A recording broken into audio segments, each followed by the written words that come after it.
आज हमने तशबीह और इसके अरकान के बारे में तारुफ पढ़ना है। सबसे पहले हम ये देखते हैं कि तशबीह का जो लफ्ज़ है इसके लफ्ज़ी मानी शुबह से निकला हुआ है और शुबह के लफ्ज़ी मानी है ममासलत। ममासलत के है, ममासलत मीन एक जैसा।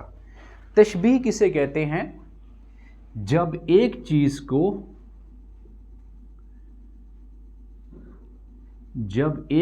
को दूसरी चीज़ की मानद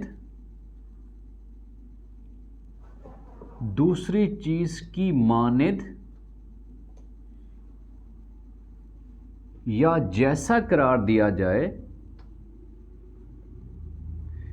एक चीज़ को दूसरी चीज़ की मानद या एक चीज़ को दूसरी चीज़ की तरह करार दिया जाए, इसे तशबीह कहते हैं। इसे तशबीह कहते हैं। अब अगर उसकी मिसालें देखें, तशबीह की मिसालें, तशबीह की जो मिसालें हैं हमारे पास, वो नसरी मिसालें भी हो सकती हैं, वो शेरी मिसालें भी हो सकती है। मैं दोनों हवालों से आपको ये बात कन्वे कर देता हूं जी। मिसाल के तौर पर, उसके दांत मोती की तरह सफेद है। मोती की तरह सफेद है। इसी तरह से मेरा भाई शेर की तरह बहादुर है। शेर की तरह बहादुर है, वगैरह वगैरह। ये तो हमारे पास नसरी मिसालें हैं, लेकिन कमीशन के इम्तिहान में बाज़ औक़ात वो शेरी मिसालें भी दे देता है। मिसाल के तौर पर अगर शेरी मिसाल आ जाए तो उससे भी आपको ये पता चल जाना चाहिए कि आया सवाल ये पूछा जाता है कि इसमें कौन सी सिन्फ इस्तेमाल हुई है। तशबीह है, इस्तारा है, किनाया है, क्या चीज़ है, या तलमीह है। तो वो ये सवालात भी इम्तिहानात में पूछे जा सकते हैं। अब हमने ये देखना है कि इसकी जो शेरी मिसाल है, इसकी शेरी मिसाल, ये तो थी नसरी मिसाल। अब शेरी मिसाल मैं आपको बताने लगा हूं। मीर तकी मीर साहब का शेर है, रोमांटिसिज्म की बात है। नाज की उसके लब की क्या कही है। नाज की उसके लब की क्या कही है। नाज की उसके लब की क्या कही है। पंखड़ी गुलाब की सी है। पंखड़ी एक गुलाब की सी है।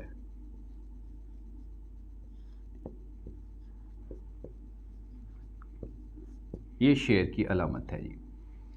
अच्छा, अब ये देखते हैं कि इस तशबीह तो हो गई, इसके अरकान कितने हैं। अरकान बेसिकली 5 अरकान हैं तशबीह के।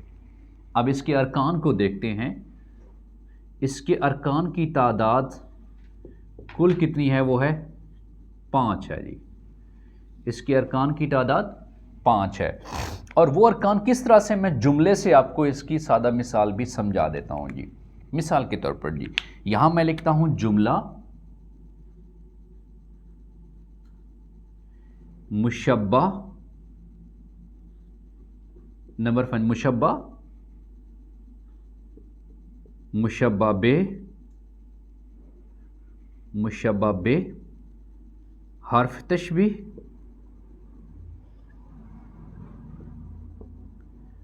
वजह शुबा और गर्ज तशबीह। तो टोटल हमारे पास 5 अरकान ये बनते हैं। नंबर 1 मुशब्बा, मुशब्बा बे, हर्फ तशबीह, वजह शुबा और आखिर में गर्ज तशबीह। मैं इसको नंबरिंग भी दे के आपको समझा देता हूं जी। Number 1, number 2, number 3, 4 and 5। तो अरकान तशबीह, तशबीह के कितने अरकान हैं याद रखिएगा, 5 अरकान हैं। मुशब्बा किसे कहते हैं? जिस चीज के लिए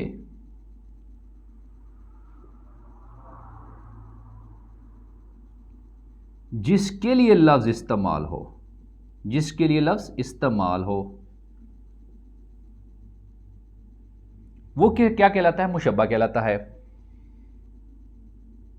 मुशब्बा बे जिससे तशबीह दी जाए, जिससे तशबीह दी जाए।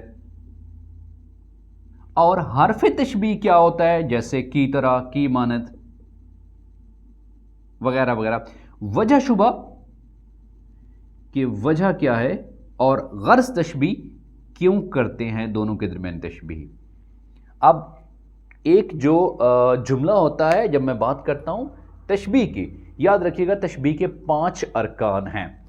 पहला मुशब्बा, जिस चीज के लिए लफ्ज इस्तेमाल होता है। मुशब्बा बे जिस चीज से तशबीह दी जाए। हर्फ तशबीह, कौन सा हर्फ इस्तेमाल हुआ है। वजह शुबा, दोनों में कौन सी जो चीज़ें मुश्तरक है। और गर्ज तशबीह हम क्यों करते हैं। अब मैं एक मिसाल लिखता हूं, जुमला यहां पे लिखता हूं। ये मैं जुमला लिख रहा हूं जी।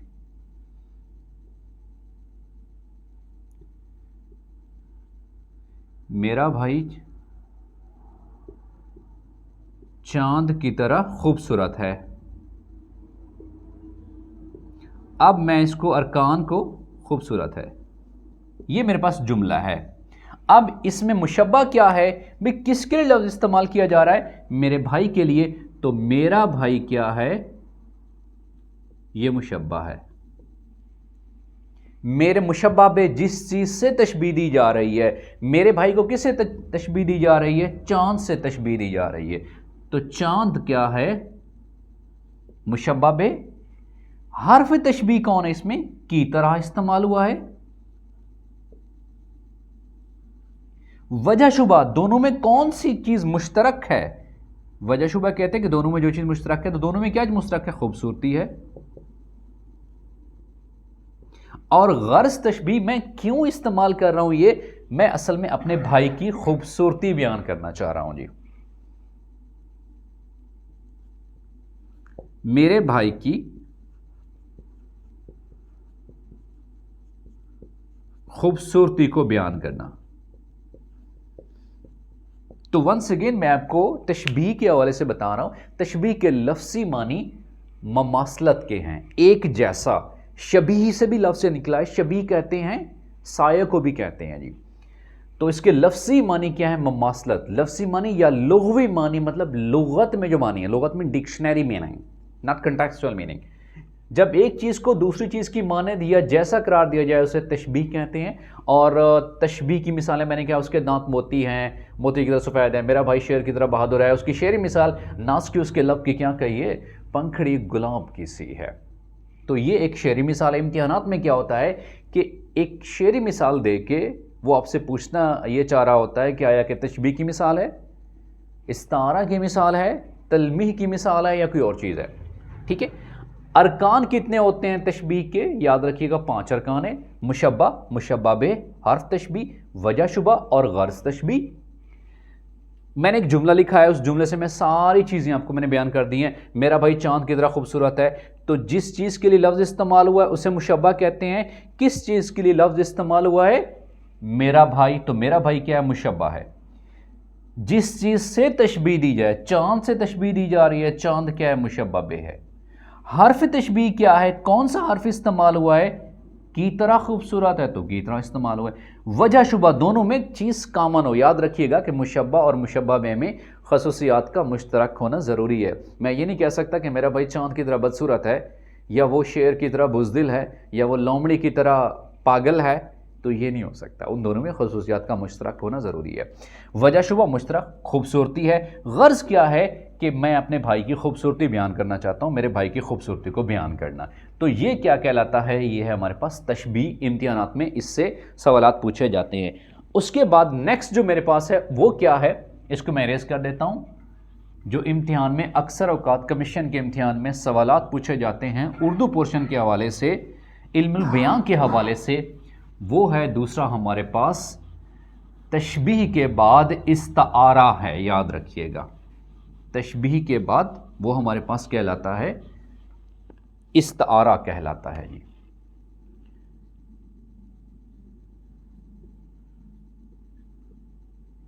अच्छा, इस्तारा के लुग़वी मानी, इस्तारा के लुग़वी मानी,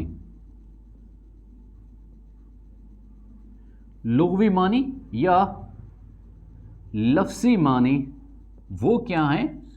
वो हैं उधार लेना। अक्सर औक़ात कमीशन के इम्तिहान में ये भी बार बार सवाल पूछा गया है कि इस्तारा के लफ्ज़ी मानी क्या हैं? उधार लेना के हैं जी, राइट। तो इस्तारा क्या है? उधार लेना के हैं। इस्तारा क्या है? जब एक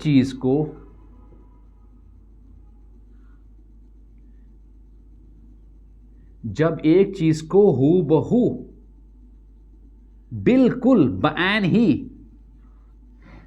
दूसरी चीज बना दिया जाए या दूसरी चीज करार दिया जाए, दूसरी चीज करार दिया जाए तो उसे क्या कहते हैं? इस्तारा कहलाता है जी। वो क्या कहलाता है? इस्तारा कहलाता है। अब उसकी मिसालें भी देखते हैं, इस्तारा की मिसालें और उसके अरकान भी देखते हैं। मिसालें क्या है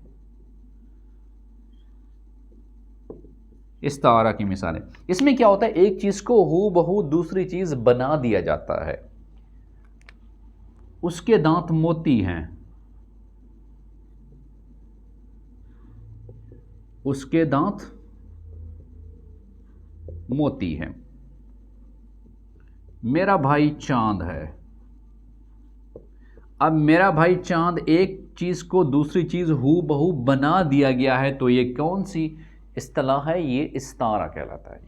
अरकान क्या है? याद रखिएगा, अरकान इस्तारा तो इसके 3 अरकान होते हैं जी। अरकान कितने हैं? 3 अरकान हैं। नंबर 1 मुस्तार लहू, नंबर 2 मुस्तार मिनहू, और नंबर 3 वजह जामे। अब मैं मिसाल लिखता हूं, उस मिसाल से आपको समझाता हूं। मुस्तार लहू, जिसके लिए लफ्ज उधार लिया जाए, जिसके लिए लफ्ज उधार लिया जाए।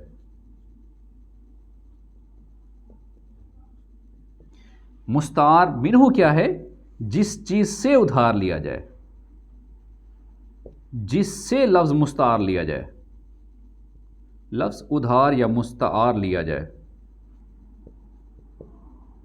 वजह जामे, दोनों में खसूसियत मुश्तरक, दोनों में मुश्तरक खसूसियत, तो वो क्या कहलाती है? उसे हम वजह जामे कहते हैं। अब मिसाल मेरे पास क्या है?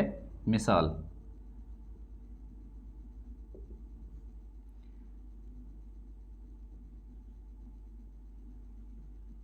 मेरा भाई चांद है, ये हमारे पास एक मिसाल है।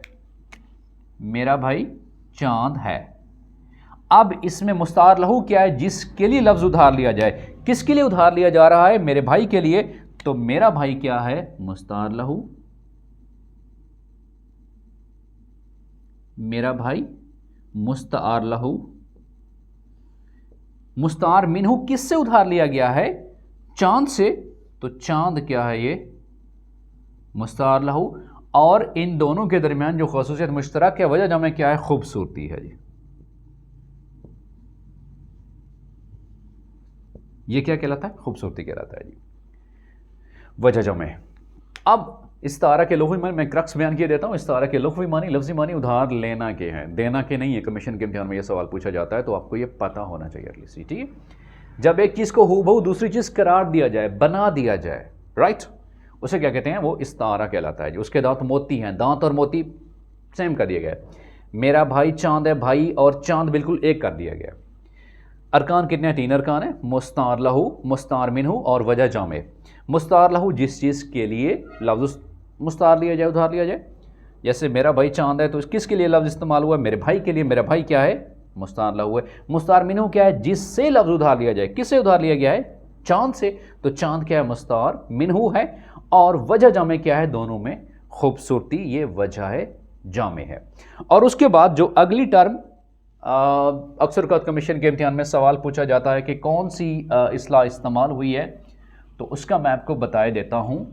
मोस्टली ये इस जो तारीफ़ें मैंने आपको बताई हैं कमीशन के इम्तिहान में उर्दू पोर्शन में अक्सर औकात ये सवाल पूछे जाते हैं, और स्टूडेंट्स को चूँकि बेसिक उर्दू के कंसेप्ट या बैकग्राउंड नहीं होता, इसी वजह से वो थोड़ा अच्छी तरह उसको ग्रिप नहीं कर पाते जी।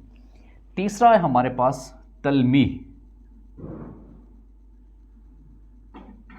और तलमीह के लफ्ज़ी मानी इशारा करना के हैं, लफ्ज़ी या लुग़वी मानी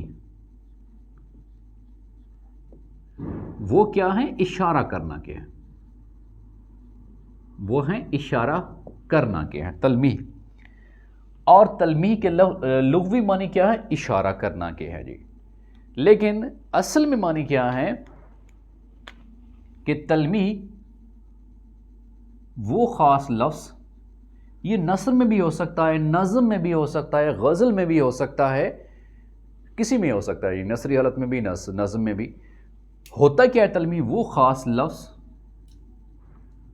जो किसी ख़ास मज़हबी, तारीख़ी या सियासी वाक़ये की तरफ इशारा करे, सियासी वाक़ये की तरफ इशारा करे।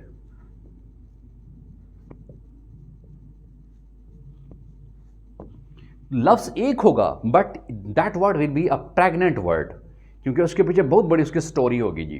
ठीक है, यूँ समझ लीजिए जी। उसकी मिसालें क्या हैं, नसरी मिसालें मैं आपको देता हूँ और शेरी मिसालें भी देता हूँ जी। ठीक है, नसरी मिसालों में क्या है, शेरी मिसाल भी आपको बता देता हूँ कि इब्ने मरियम हुआ करे कोई, इब्ने मरियम हुआ करे कोई, मेरे दुख की दवा करे कोई, मेरे दुख की दवा करे कोई। अब इब्ने मरियम, तो मरियम अलैहिस्सलाम का जो पूरा का पूरा वाक़या कुरान मजीद में बयान हुआ है, यानी उसके पीछे बहुत बड़ी स्टोरी है। अल्लाह ताला ने उनको बगैर बाप के बेटा अता किया था, तो बहुत बड़ी स्टोरी है। यानी लफ्ज़ एक है, उसके पीछे बहुत बड़ी स्टोरी है जी। ठीक है, तो वो लफ्ज़ क्या कहलाता है, तलमीह कहलाता है जी। राइट। इसी तरह से अगर मैं उसकी नसरी मिसालें आपको दूं, मिसालें नसरी मिसालों में कोहे तूर,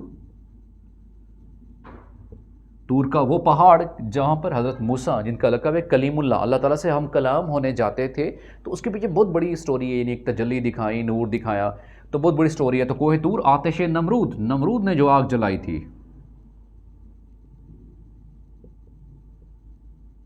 जिसमें नौज़ुबिल्लाह इब्राहीम अलैहिस्सलाम को उसने जलाकर ख़त्म करने का मंसूबा किया था। तो आतिश नमरूद, उसके पीछे बहुत बड़ी मतलब एक कहानी है। चाहे यूसुफ़ अलैहिस्सलाम का कुआं, जिसमें उसके भाइयों ने यूसुफ़ अलैहिस्सलाम को फेंक दिया था कि उनके बाबा जो हैं वो सिर्फ यूसुफ़ अलैहिस्सलाम से ज़्यादा उनसियत रखते हैं, मोहब्बत रखते हैं, उल्फत रखते हैं, तो क्यों ना हमारे बाबा हमसे भी मोहब्बत करें। तो चाहे यूसुफ़ एक के पीछे मतलब एक बहुत बड़ी स्टोरी है। इसी तरह से फ़िज़ाए बद्र, और इसीलिए इकबाल से फरमाते हैं ना कि फ़िज़ाए बद्र पैदा कर फ़रिश्ते तेरी नुसरत को, फ़िज़ाए बद्र पैदा कर फ़रिश्ते तेरी नुसरत को, मदद को, उतर सकते हैं गर्दों से कतार अंदर कतार अब भी, उतर सकते हैं गर्दों से आसमानों से, उतर सकते हैं गर्दों से कतार अंदर कतार अब भी, कतार अब भी। तो ये जो फ़िज़ाए बद्र की जब बात है ना, बद्र की फ़िज़ा, जब 313 ने 1000 को जो है वो नाकों चने चबा दिए थे, क्योंकि उसमें अल्लाह ताला की गैबी मदद भी थी। लेकिन कब थी, जब फ़िज़ाए बद्र पैदा थी ना। आज भी फ़िज़ाए बद्र पैदा हो सकती है, आज भी नार गुलिस्तां बन सकती है, लेकिन कोई है जो इब्राहीम का ईमान पैदा करे। तो फ़िज़ाए बद्र एक, इसके पीछे बहुत बड़ी स्टोरी है। चाहे यूसुफ, इसके पीछे बहुत बड़ी कहानी है। आतिश नमरूद, कोहे तूर, ये वो लफ्ज़ हैं जिनके पीछे बहुत बड़ी एक तारीख़ी, सियासी, मजहबी या कोई भी कहानी हो सकती है। अगर इंग्लिश के हवाले से बात की जाए तो 9/11 का एक वाक़या है, तो जब वर्ल्ड ट्रेड सेंटर के ऊपर अटैक्स किए गए थे, तो उसके पीछे भी बहुत बड़ी स्टोरी है। तो उर्दू में ऐसे अल्फाज को तलमीह कहते हैं। तलमीह के लफ्ज़ी मानी इशारा करना के, राइट। तो ऐसा लफ्ज़ जो किसी ख़ास तारीख़ी, मजहबी या सियासी वाक़े की तरफ इशारा करे तो उसे क्या कहते हैं? तलमीह कहते हैं। और कमीशन के इम्तिहान में यह सवाल पूछा गया है कि तलमीह के लुग़वी मानी क्या हैं? तो लुग़वी मानी या लफ्ज़ी मानी क्या है? इशारा करना क्या है जी। तो आज हमने पढ़ा है तशबीह, इस्तारा और तलमीह के बारे में वो सवाल जो कि कमीशन के इम्तिहान में बार बार पूछे गए हैं या पूछे जा सकते हैं। Thank you so much. जज़ाकल्लाह।